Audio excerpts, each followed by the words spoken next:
The 10th Lagos Assembly has been inaugurated. With it comes history. A member representing Agege constituency 1 at the Lagos State House of Assembly, Mudashiru Obasa, has been re-elected the Speaker for the 3rd time. Obasa, who was nominated by Temitope Adewale representing Ifakojayi constituency 1, emerged as the Speaker of the 10th Assembly shortly after Governor Sanwo-Olu proclaimed the Assembly open. Lagos Assembly with other House of Assemblies around the country, most of them opened yesterday and some opening today, but the return of Mudashiru, Right Honorable Mudashiru Obasa, Agege 1 constituency is of note today. Yes, Mudashiru Ajayi Obasa is a history maker. This is unprecedented, and it shows the level of love that his people have for him. I was at his 50th birthday and I saw that love, demonstrated in bold relief. There is no doubt about it that, yes, he may not be the oldest in the house. So many of them older than him, but it's not. It's not by age. It's not by age. It is by grace. It has pleased God to make him the leader, and his people clearly like his leadership. Otherwise, he won't be so unanimously elected. It's not easy to be Speaker of Lagos State, not to talk of to be Speaker again and again and again. So there's something about him. Something about him. By the time you complete this tenure, you make 12 years as Speaker. Third time. The legislative arm of government is different. It's not like the executive that's just 2 terms. You could go on and on. The more you go, for as long as you want. Voters permit him. Yes, you can. First among equals. Obasa and the man in Borno State, Abdul Karim, the Speaker, they are 2 special people. They've been there for so long. Both of them have led the Conference of Speakers at one time. Yes. Obasa just last year or so, before the election, was the chairman of. I think 2 years ago, or even 3 years ago. It's been there for some time. This is like a vote of confidence on the 39 other members given to Mudashiru Obasa. I think one thing impressive about his emergence, is the ability to manage the divergent tendencies. It wasn't as if there are other people that are not interested. There are other people, but ability to, horse trading, to manage the differences and also to agree, have a common ground. There's no doubt that somebody who has been there since 2015 as the Speaker of the House, you can't throw away his experience. And I think experience is key, when you are talking about managing the 40-member parliament. And I believe it's a very unique time in the history of Lagos State that Lagos State also has produced the president of this country. So, and I think one thing also important that we need to notice about Lagos is stability since 1999. It's been the same party, and I think that has helped growth and development. They have been able to manage internal contradictions. It's not as if they are not there. The ability to resolve them, I think it's a key issue. We have never had a period where there is outburst of disagreement between the executive and the legislative. So I think that is a plus to them. And I believe we will continue, with this kind of managerial skill in the next 4 years, which I think will help growth, the stability and development of Lagos State. Jude, the final thing I find amazing about leaders in Lagos State, especially from the Speaker to the Deputy Governor and the Governor, is accessibility. Humble and accessible. This guy, anywhere I see Mudashiru Obasa, is very accessible. He's not somebody that goes around with ears around him. Very down to earth, humble. He's had a humble beginning. For those who knew him, or know him very well, he was a councillor. He rose from being a councillor to become grassroots. a member. Yes, I remember in those days where I used to work. when his posters were being printed as a councillor. So Councillor, it you know has to tell how yes, legislature at the yes, he's a trained lawyer, but he started as a councillor. And from being a councillor, you can see where he is today. And as it's often said, it's God that gives people power. So it has pleased God to place him where he is, and he has found a way, to juggle things, using street wisdom to manage easily the best House of Assembly in Nigeria. most vibrant. Yes, managing them in a manner that their quarrels don't always blow open. Just as you said, it's not as if they don't quarrel among themselves, but the thing is they are able to manage it within the family, and everybody returns home happy. And Lagos has a system that is not present in other places. The Governor's Advisory Council, GSC. When They're just adopting it in other they states stepped now. in. They stepped in and said, look, we have adopted Obasa as Speaker again. And a few days after they said so, look at what happened. He got re-elected. So those old men have a strong voice. Asiwaju has always pandered to them. Those are the representatives under a different governor. Yes. Under a different governor, they still have their voice. They still have their relevance. And they step in, even when there are critical issues affecting the House, affecting Lagos, they will step in to say, look, this is how we want this result. They stepped in so many times, and we can only pray for Mudashiru Ajayi Obasa that he will continue to justify the confidence reposed in him by his colleagues. I want to say congratulations to Right Honorable Mudashiru Obasa. That is from Honorable Olorunibe Mamora in 1999 down to Joko Tola Pelumi, and from Joko Tola Pelumi to the Adeyemi Ikuforiji. Now we have Mudashiru Obasa as the third, as the Speaker of the Lagos House of Assembly to speak on for the third time Speaker. An idea whose time has come. It appears nothing can stop the Tinubu presidency. The Federal High Court, sitting in Abuja, has struck out the suit filed by 5 residents of the Federal Capital Territory, Abuja, seeking to stop the 2023 presidential inauguration. The resident had prayed the courts to halt the inauguration on the grounds that President Bola Tinubu did not secure 25% of the votes cast in FCT. Delivering the ruling, Justice Eko found the suit as unprofessional, reckless, frivolous, and lacking complete knowledge of elementary principle of law. The court fined the lawyer the sum of 20 million naira. Judy, this is another abuse of court process. Very responsible case, brought up.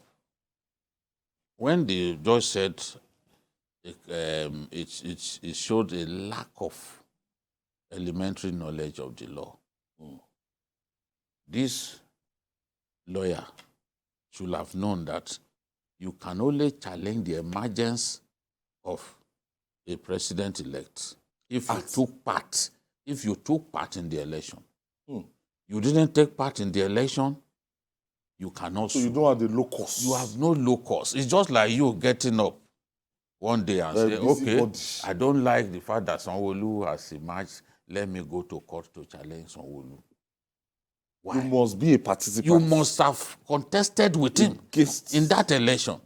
So when some people come together and say they are residents of Abuja, since when did you become residents of Abuja? People who are born there, people who own the land, they are not the ones who say they are suing, no.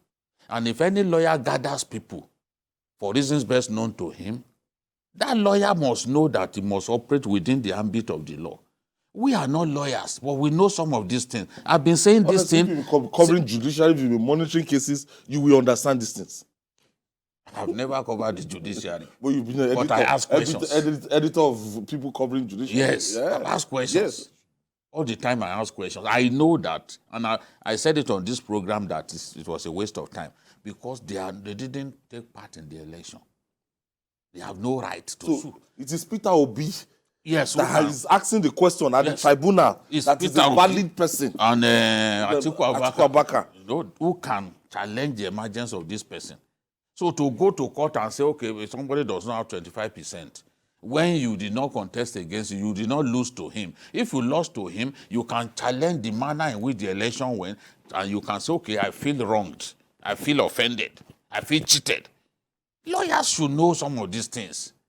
But deliberately, just as Libero said on one of our programs, senior lawyers coming on air to mislead Nigerians, to say, no, you must have this, you cannot be president if you do not have this, just because they don't like the person who has emerged. And then they join little minds in saying what makes absolutely no sense. Because this is the season when people simply just demonstrate their anger about reality. Now this judgment is not even going into the merit of the case. He's saying that you don't have... They will not. Why would the judge go into the merit of a case? That the judge knows that even he does not have jurisdiction on the matter. The matter is before the what's it called? It's before the tribunal already. So the lawyer, the judge, did not sit. He said he was... he went on course. Yes, I remember. Even if he sat, it would have been the same outcome. Yes. So all of the noise, he stayed away that day, because they didn't want... Yes, they were accusing him that day because he stayed away, and the lawyer was ranting after the court. Now, you see, now he's been fined 20 million. Yes, for that action. He has, if he finds it difficult to pay this 20 million, he has to first seek the leave of the court to appeal. I think there's even a disciplinary action. Yeah. No, but the lawyer was saying it. Now, I'm heading somewhere. He has to seek the leave of the court to challenge this 20 million. Do you think this same lawyer, this same judge that you've been abused, you go before his court to say, please, this 20 million is too much, sir. What can you do for me over this 20 million, sir? Somebody that you have abused in the press in the most reckless and irresponsible manner. I've said it that some of the lawyers need to be disciplined. I don't know what really is the problem. If you are filing frivolous cases, just to waste the time of the court, just to whip up sentiment within and heat up the polity, then they need to do something about you. That was not a case. You can't bring that kind of matter. Some days to the inauguration. Yes, Wale, I remember the verdict was meant to come from, I think, a Friday before the inauguration, and the court did not sit. So the lawyer went on a free-for-all, saying all sorts of things. Yeah. People were around him and everything. I remember. You know, we sought one of the prayers that, the President Buhari's tenure should be extended. A court. And you now ask yourself, a lawyer, you are calling for annulment of the Constitution because the Constitution is clear. If there's an election, the person in power will hand over to President-elect.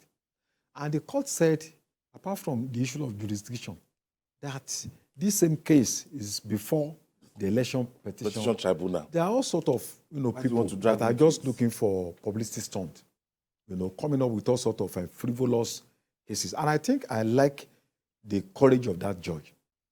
This is what other judges do abroad. If they impose sanctions on you, next time you'll be very careful. Yes, so that if he appeals this case, your clients that this maybe his fine will be doubled. Because there are so many cases, we are saying that judiciary is not effective and all that because there are so many frivolous cases. People just come with sorts of things that are not. And lawyers will not advise their clients. And they know that this thing will not go anywhere. But just because they are looking for cheap publicity, they just come with all sorts of, So I think this should be a lesson to lawyers who are seeking publicity, trying to ride on the horse of the electoral circumstances to just bring themselves into, fame. I think it's a very good lesson, and I hope other lawyers will learn from it so that next time, and he has referred it to the Legal Practitioner Disciplinary Committee. We should be doing such things. If you are, they should be disciplined. It should be disciplined. If not, other lawyers will do the same thing next time and file all sorts of cases just because you want to, divert attention to yourself. So I think I love the courage of that judge, and I hope this will serve as a precedent to other, lawyers who know the right thing but decided to, avoid it. From what Wale just said, Nigeria, how come some people will just go to court to feel that the courts can just do the impossible? When you are saying part of the relief you are seeking is Muhammadu Buhari that was tired already, that wanted to hand over in a hurry to go back to Dara. They are still telling him to stay. And you think that court can sit there and stop say Muhammadu How Buhari can to stay? Buhari, you see, what is there really common sense in this? How can Buhari stay a day longer without an alteration to the Constitution? The Constitution has also stipulated, has stipulated a number of days that he can be in office. And there's no room for any form of abeyance. It gives no room for it. At all. For no room for it. Normally. It stipulates when he has to go back home. And you are now saying that, okay, he should stay because you are looking for, you hate Tinubu so much that you are badly looking for inauguration. You are looking for interim government. Yes. Some of you went to kneel down to beg soldiers that they should come and take over. People who were in their diapers when people were being killed under the military rule. You've never seen military rule in your lives. You sheepishly went seeking for military rule, asking for you don't know what you don't know about. It's just like the woman who was screaming, help me, help me, help me. If they carry me, they go where I don't know. That's exactly what it is. Do you know what military rule is? Do you know? Even in Egypt, that was the cheapest idea. when they faced, when the Muslim Brotherhood faced military rule, you saw what Al-Sisi did to them. Even in the end, their leader died. People don't know what you are talking about. You want military rule. Have you been under military rule before? I looked at the pictures of those delusional people who went to the defense headquarters, and I saw, look at these ones. Generation. Look at these ones. When we were fighting for this civil rule, with some of our people losing their lives, Bagauda some ran mad in detention. Where were they? We can tell them also. Where were they? We had friends who lost their lives. We had friends who ran mad in detention. We have people like Kunle Ajibade ended up in Makurdi prison for a story that I wrote. Till tomorrow. Where were they? Till tomorrow. You see, one day we were discussing, he told me, some people don't know what prison is. So my boss, Kunle Ajibade, was telling me, I can't say some of what he told me here. You know? And my father still reserves a place in his heart for him because he knows that it is the prison that his son should have gone to that this editor went to. You wrote that story? I was the one who anchored the story. So my father, every time my father will ask, how is Kunle Ajibade? Because he knows that he went to jail for my sake. In the military rule. They don't want and a bunch of delusional people will go and be asking for civil rule because they don't like the person who won an election that he won hands down. So what are we talking about? Unless they begin to punish lawyers who go to waste the time of the court, this thing will not stop. And the punishment should even go beyond fine. Yeah. Some of them, if they've shown that they do not desire to practice the profession anymore, they need to be shown the door. It's as simple as that. Okay, another one down there. More to go. For President Bola Tinubu, it is time to assemble the team that will help him deliver on his renewed hope mandates. The Senate has approved President Tinubu's request to appoint 20 special advisors. The Senate President Ahmed Lawal read the President's request on the floor of the upper legislative chambers. In the request, the President did not disclose the identity of the 20 special advisors. Tinubu is setting up his team, and a lot of people think that after this 9th Assembly, the inauguration of the 10th Assembly, the ministerial list, much talked about ministerial lists, will be presented to the 10th Assembly. I think, but this is special advisor, cabinet members also. I think the new government, to me, seems to be meticulous. And you're also being careful not to run foul of the law. Some people have been saying that, oh, up till now, no ministers and all that. Whereas the the president of the country cannot just appoint ministers like that. There is a National Assembly.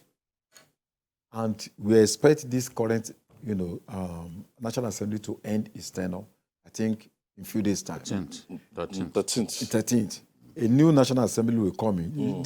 That will now look at the list, the ministerial list. They are proclaiming after they must have appointed principal officers. Yes. Before you can now present the list of. So things. They don't know what the law says. Yeah. Somebody was ranting on TV. That up till now he has not chosen. He wants him to go against the law. Yeah, he can't. He can't. He has to wait for the National Assembly to appoint principal officers, and then after that he will now present the list. So there's a process, a democratic process. So I think the government is being meticulous, which I think is good. And requesting for 20 advisors just to ensure that at least some people need to run, their affairs at a level before we now talk about the. So I think it's a good thing. We are anxious to see the list. I believe that we are anxious to see credible people, and I have no doubt in my mind that Nigerians should be happy at the end of the day when the list. From what I've gathered from Nigerians, they want a kind of breath of fresh air. They don't want recycled elements. No. Nigerians want people that, that, like their mantra says, renew hope, that will renew their hopes.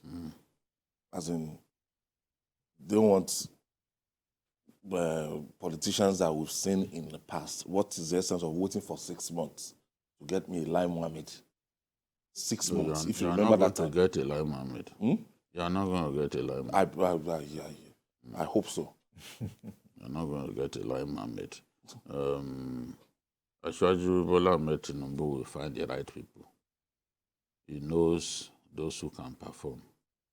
He's done this even for other administrations apart from his. So he always finds a way to find the right talent. And we are confident that in this case, we will find the people who will be singing from the same hymnal with him, who will bring the change that Nigeria wants. Already, the idea of a unified forest window is a change that Nigerians want. Yeah. It's a change, and he has reiterated it. So he's a man who has been in business. He knows what the problems are. He knows what the problems are, and I'm confident that he will find the people to help him fix Nigeria. A lot of us have been wondering who are the people.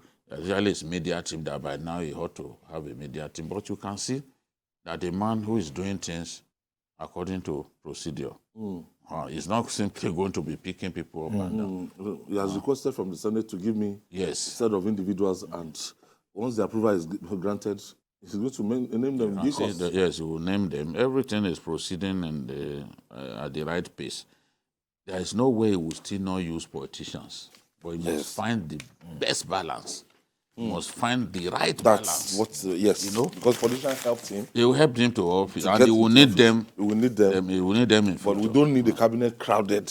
No. I don't think that's the sort of cabinet that we are going to. Even when he was governor of Lagos, as I said before in this program, Tinubu described himself as someone who had a cabinet of expatriates.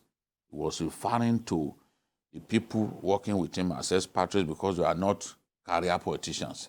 You can't look at Dele Alake and call him a career politician. Tunji Bello was not a career politician. These were journalists, journalists on their own. So they were not career politicians.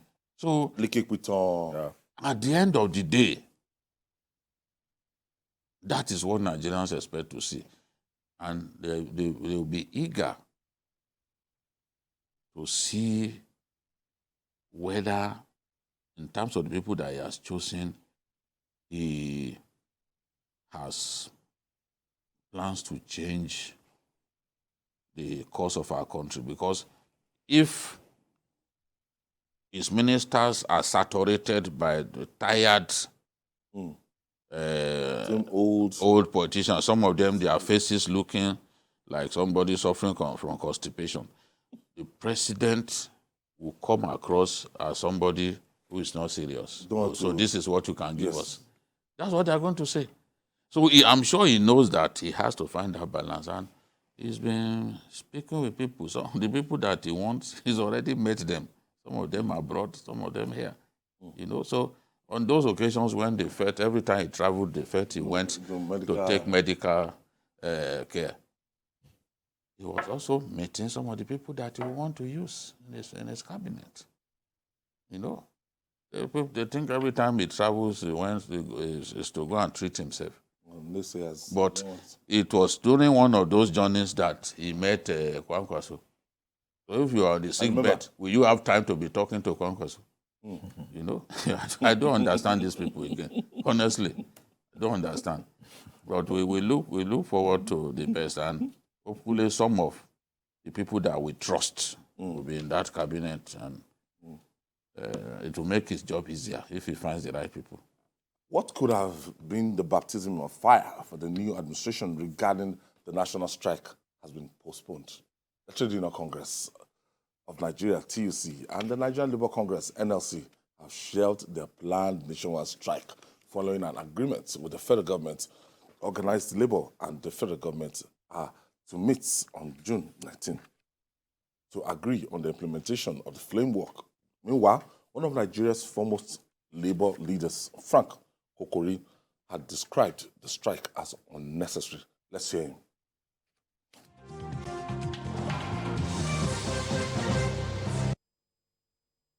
That is why I'm confused with this type of national strike notice of 3 working days.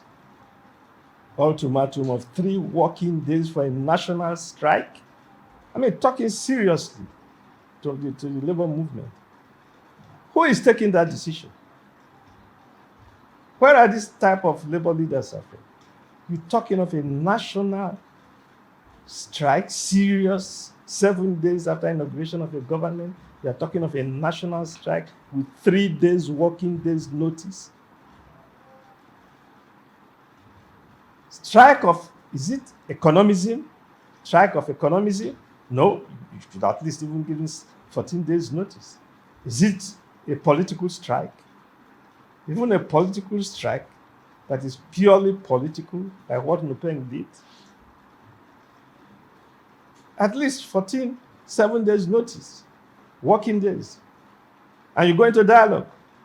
And I will appeal as the father and one of the founding fathers of Nupeng and Pengasi, that they know what I'm talking about. And they know the working of the oil industry. They should advise the Nigerian labor centers properly. They should not just go into a blind strike. Labor is the most critical sector of the economy. When I say labor, it's not members of Nigerian Labour Congress and the TUC. I'm talking of the Nigerian masses, including market women, laborers, artisans, and everybody. But labor is the best organized group. So obviously they should talk with government, not dictating to government. 3 days ultimatum, working days, it never happened anywhere. Of a national strike, not a branch strike.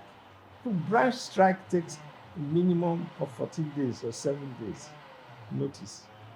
It's only a wildcat action that takes even less than 24 hours. And that is done in a very serious situation in a unit, a branch of a trade union.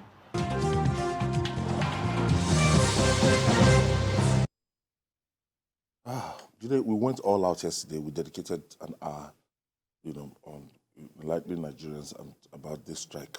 Yes. Thank God for the voice of reasoning. Thank God for that court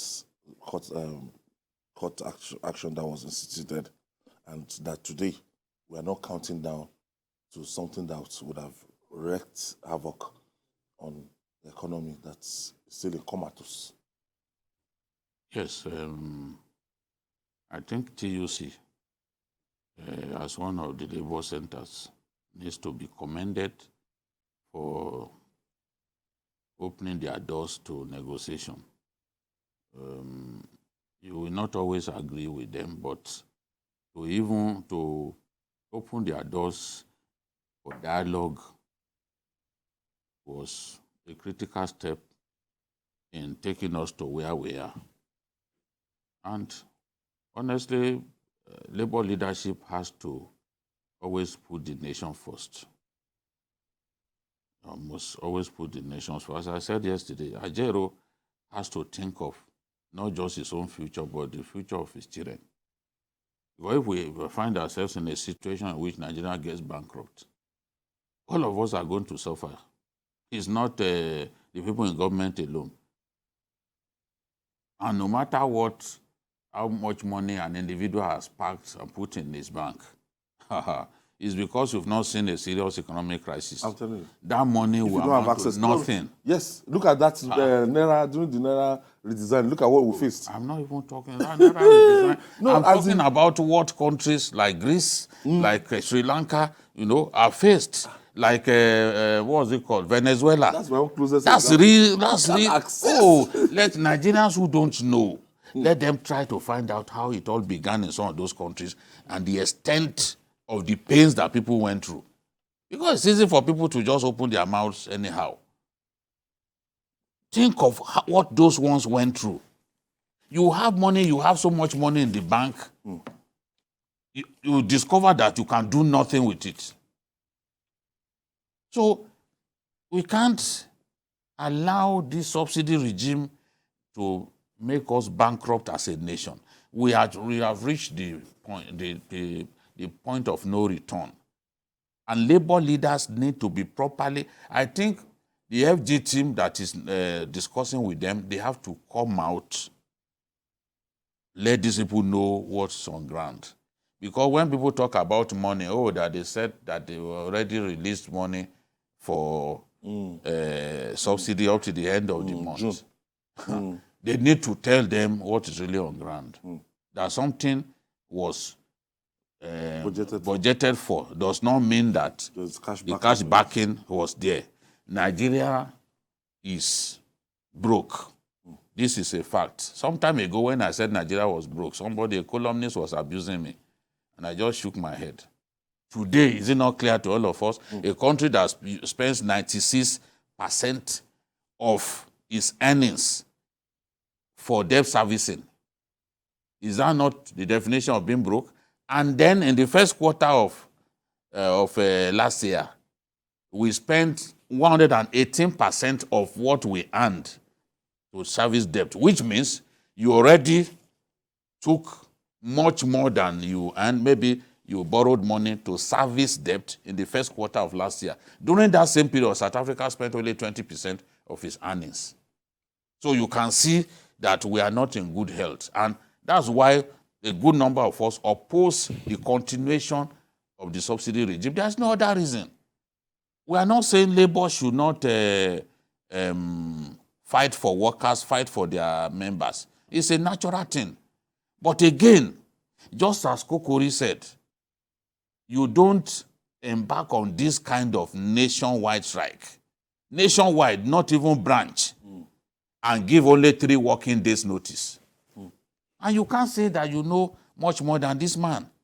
These were the people, is a labor leader of international standing. So he knows what he's talking about. I've seen even health workers go on strike, not with 3 days notice. I've seen it. Because when these people went on strike the other day, resident doctors, we were monitoring it. Not 3 days. So our labor leaders must always put the country first. And let the discussion be an open one. Gentlemen, look, this is where we found ourselves. If they have information, I don't want to believe that labor leaders are unreasonable. If they have information, they will be able to take the information back to their constituents, back to their members, and say, "See, these are the things we are confronted with. What do you think we should do?" There's no doubt that there must be some level of cushioning of the effect of an increase in pump price. 160% increase in pump price of petrol is huge. There has to be some mitigating, yes. But at the same time, there should be no going back. You can see all of the people we spoke with yesterday, including the man abroad, said no going back. If we go back, we are finished as a country. And all of us must realize it's just our way of life will change. There was a time when if you are traveling to Abuja or anywhere, nobody tells you to remove your shoes. Nobody freaks you. Today, people will press your body, they will press your buttocks and all that to be sure that you are not an underwear bomber. It's all part of what we live through now, what we go through now. So even now, our way of life, if you are fond of filling your tank with reckless abandon, maybe this time you just take a quarter. Filling station, fill up.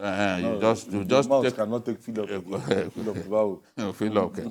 You just take a quarter and then go to manage it. As Fashola once said, Fashola, I remember when they wanted to increase fuel price the first time, and we confronted Fashola that people said, now what it means is that the cost of filling our tanks will be great. The Fashola said, is your tank a store? Why must you fill your car tank? So people, is capable of defending any situation, in a manner that will confound even you, the listener. He said, is your car a store? Why are you filling your tank? So now, what he said back then, I just remembered that this man said this to us at the airport hotel that day. Today, you have a choice. You don't have to fill it up between filling your tank and just taking what you need. Now, when you look at the pushback against this subsidy, I remember listening to a voiceover, a track from former Finance Minister Okonjo-Iweala. By the time they attempted to remove the subsidy, the mother was kidnapped. The Ojota rally, Jonathan tried, but there was this Ojota rally that stopped him from implementing the subsidy. If this administration eventually succeeds, in removing this subsidy, it's even to governments that will come, it will be a thing of joy that, look, there has been a burden that Nigeria has been carrying for years. Well, in the first place, I think, just like Babajide said, in the Nigerian Labour Congress, we are also workers. We are stakeholders. So, and the NLC is one of the oldest labor unions, central labor unions, since 1978. The TVC, I think, since 1960. So they always earn our respect. However, the labor unions are not immune from constructive criticisms. So I think on the subsidy, we are all concerned because we are also workers, We are concerned about weighing the options, that in what will be to the best advantage of Nigerians. We all want to live, a good life. But we are also realistic about the circumstances we find ourselves.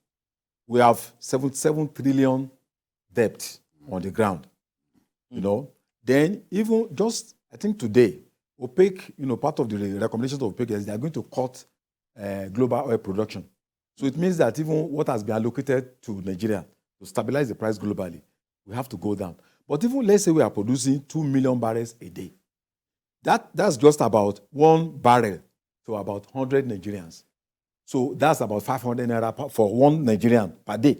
That is not talking about oil thieves. Yes, not talking about the fact that we are not even meeting up to this production. Quota. And then we are talking about oil theft. And then we are talking about corruption. Also, so we are in a dilemma.